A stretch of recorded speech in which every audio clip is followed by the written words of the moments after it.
Hi friends, welcome back to our channel. Today in this video we will see 5-channel amplifier. This board is specially designed for 5.1 home theater. We didn't design an amplifier for the sub because the board is too big. Here you have to connect DC supply. You can connect 24 volt to 35 volt supply here. Plus, minus and ground. This is the input terminal of the right channel. Here you have to give audio input.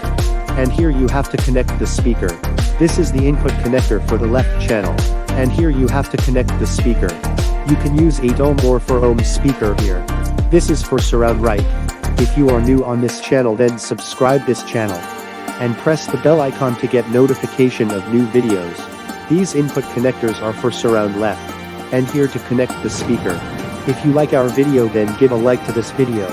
Your one like keeps us motivated to make videos like this. And this for the center channel.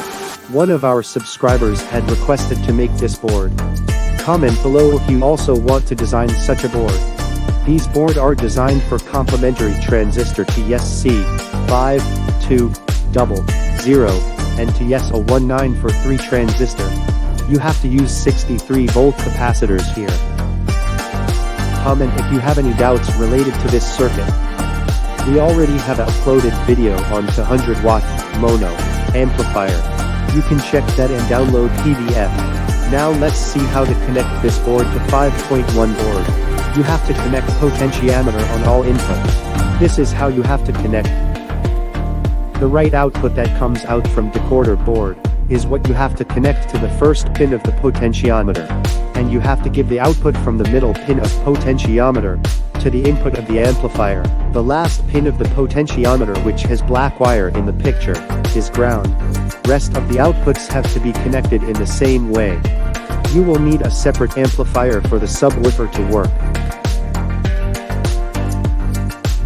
For low frequency use 50K potentiometer. And for the rest you can use 100K potentiometer. If you want its PDF or Gerber file then contact us by email. You will find our mail address in the description box of the channel. Thanks for watching.